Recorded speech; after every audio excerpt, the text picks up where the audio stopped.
प्रजापति दक्ष को दंडित करने, उनकी करनी का फल देने हेतु महादेव ने स्वयं के रुद्र रूप वीरभद्र को अपनी जटाओं से प्रकट किया।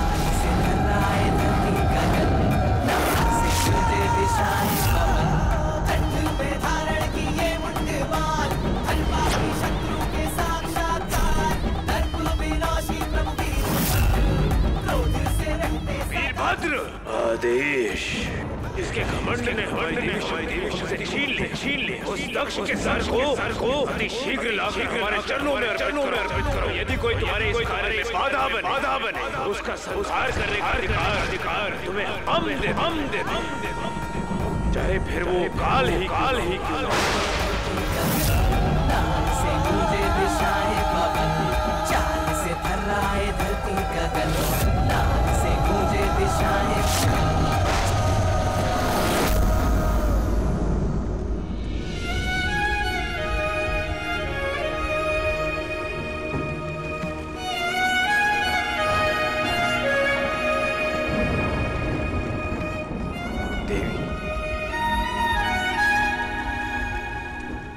आपने तो हमें शीघ्र लौटने का वचन दिया था, फिर अब ये कैसे भूल गई कि कैलाश में वचन तोड़ने की प्रथा नहीं होती।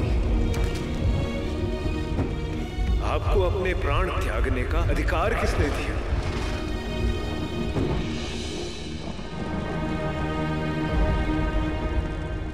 आप है तो सृष्टि है, हम हैं। यदि आप नहीं तो कुछ शेष नहीं रहेगा।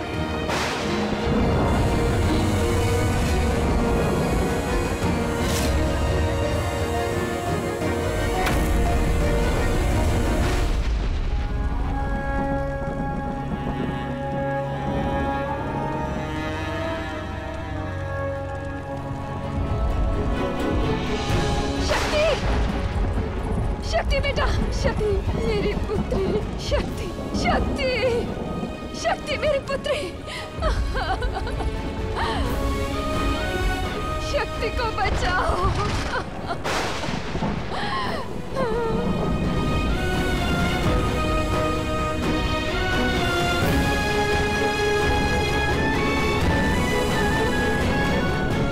आपके क्रोध की भेंट चढ़ गई मेरी पुत्री। क्यों किया आपने ऐसा? बताइए क्यों किया?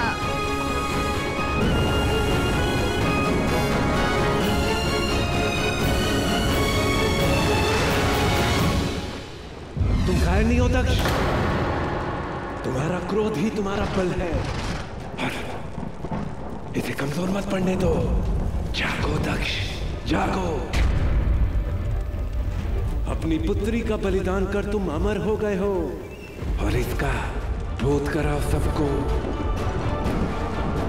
जलने दो अपने क्रोध की ज्वाला को, जलने दो दक्ष।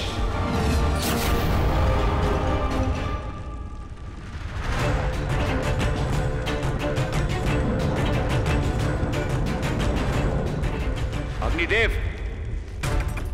इस चिता की अग्नि को शांत कीजिए अग्निदेव, अथवा इसी चिता में हवन सामग्री डालकर हम इस यज्ञ को संपन्न करेंगे।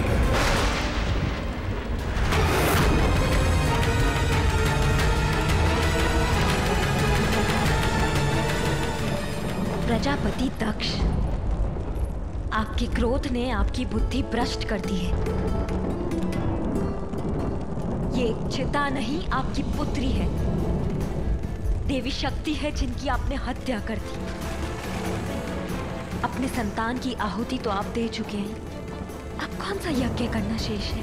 वो मेरी संतान नहीं थी, वो एक अघोरी की पत्नी थी, और वो मेरी अतिथि भी नहीं थी। तो फिर एक अपरिचित के लिए इतना शोक क्यों? और प्रजापति दक्ष एक अपरिचित के लिए अपना अनुष्ठान कभी भंग नहीं करेगा।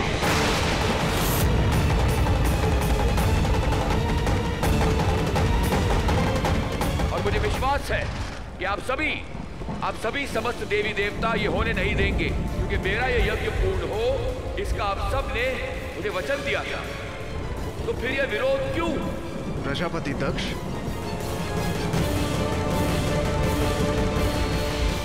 आपको यज्ञ की अग्नि जलाने की चिंता है, किंतु आपको ज्ञात नहीं, देवी शक्ति की ये चिता समस्त संसार के जलने का संकेत है। एक स्त्री का क्रोध तब प्रचंडित होता है जब उसका अपमान किया जाए। कोई भी स्त्री सब कुछ सहन कर लेती है, किंतु उसका अपमान नहीं। और आपने ठीक वैसा ही किया। एक पत्नी, एक पुत्री और एक स्त्री का अपमान कर आपने क्रोध की अग्नि को बढ़ाया है। किंतु ये चिता केवल एक पत्नी, एक पुत्री या एक स्त्री की नहीं है, आदि शक्ति की चिता है दक्ष, जिनके क्रोध की अग्नि को सहन करने की क्षमता देवताओं में भी नहीं है। और आप उनकी चिता की अग्नि से यज्ञ करेंगे? आदि शक्ति, यदि नारायण ये कह रहे हैं तो ये सत्य ही होगा। मैं प्रजापति दक्ष उस पाखंडी शिव की पत्नी और आदि शक्ति की चिता पर अपना ये यज्ञ संपन्न करूंगा। चाहे कोई मेरा साथ दे या ना दे।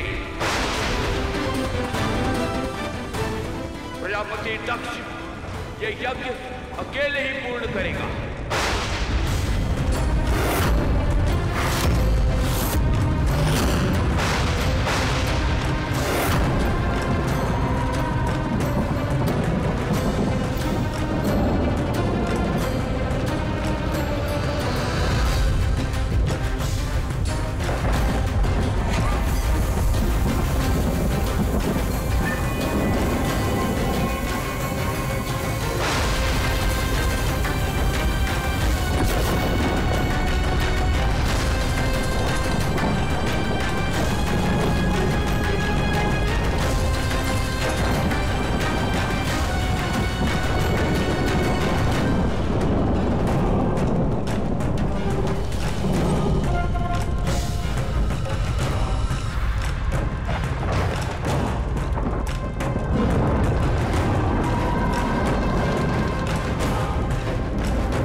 अनर्थ तो हो चुका है, अब आप विध्वंस होने से रोकिए।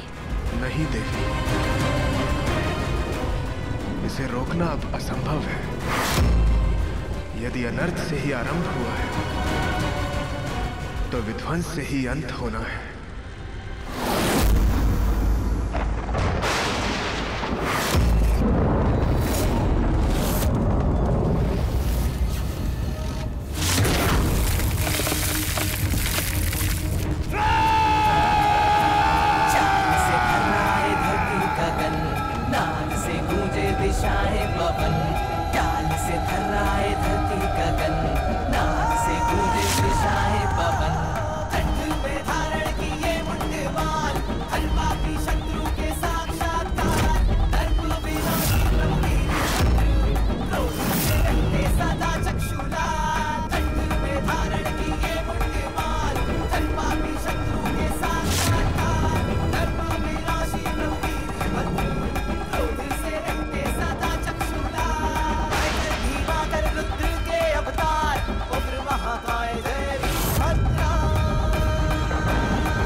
अलंकार पाना चाहते हैं, परंतु कैसे होगा ये? यदि दक्ष ने महादेव से क्षमा मांग ली तो? जिसे अपनी पुत्री की मृत्यु का दुख नहीं, उसे क्षमा का विचार आ ही नहीं सकता। मेरे रहते दक्ष का क्रोध कभी शांत नहीं होगा। ये मैंने सुनिश्चित किया है। वो केवल अपने क्रोध में रहकर ही मुझे मेरे क्रोध अलंकार के और समीप ले जाएगा। किंतु कैसे कलयुग? प्रतीक्षा।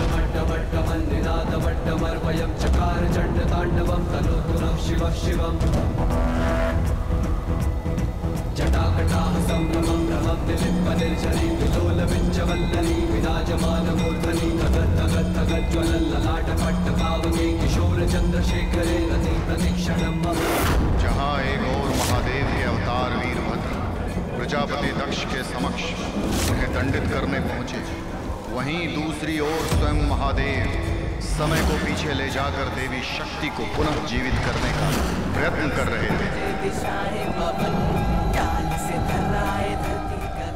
अभी भी समय है दक्ष, अपना क्रोध त्याग कर महादेव की शरण में चले जाओ, क्षमा मांग लो उनसे।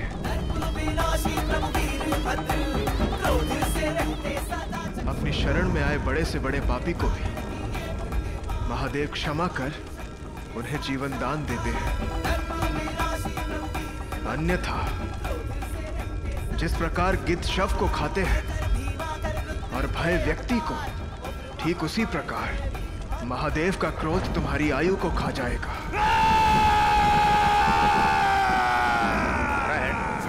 इसकी रक्षा के लिए समस्त देवता वचनबद्ध हैं। जिसकी रक्षा के लिए स्वयं नारायण या उपस्थित हो, उसे भला किसी से कैसा भय? आप सबको अपना वचन स्मरण है ना?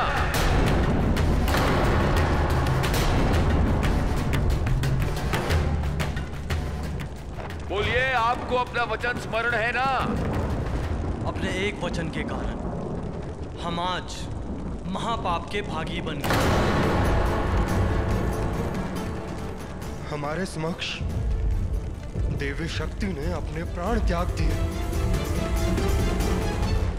एक अहंकारी को वचन देकर हमने एक ऐसा पाप किया है जिसका प्रायश्चित हमें अपने प्राण देकर ही करना होगा।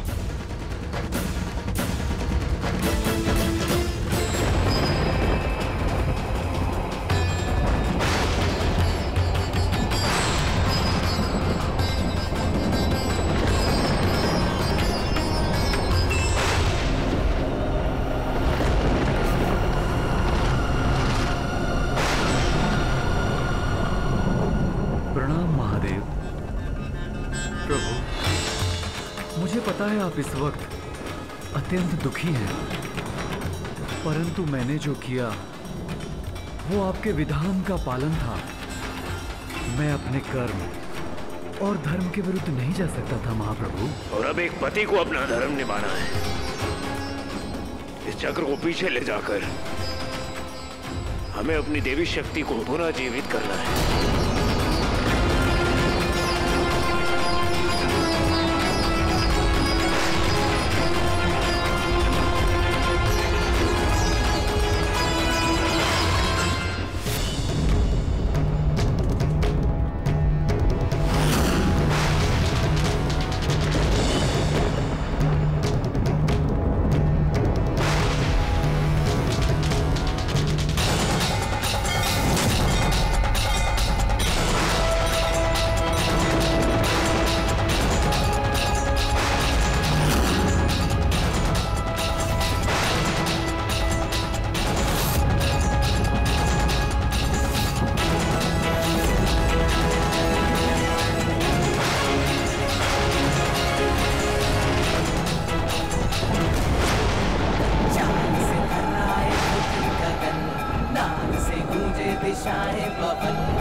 जब ये सारे देवता अपना वचन निभा नहीं सकते तो फिर ये वचन देते क्यों हैं?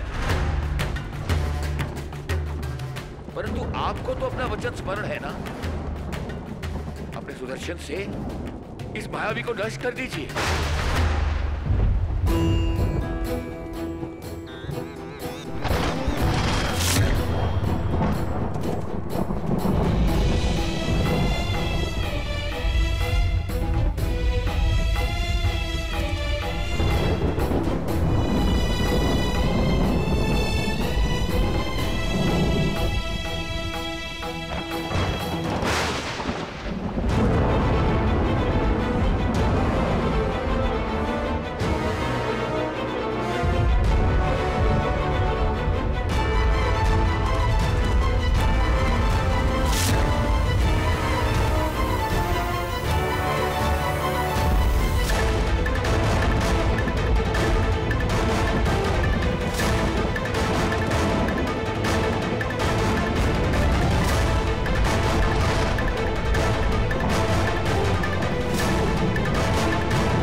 नारायण और महादेव हर युग में साथ आते रहेंगे, एक दूसरे के विरुद्ध नहीं। नारायण बिन महादेव अधूरे और महादेव बिन नारायण अधूरे। नारायण सोच क्या रहे हैं? अपने सुदर्शन से अंत कर दीजिए इस पाखंडी का।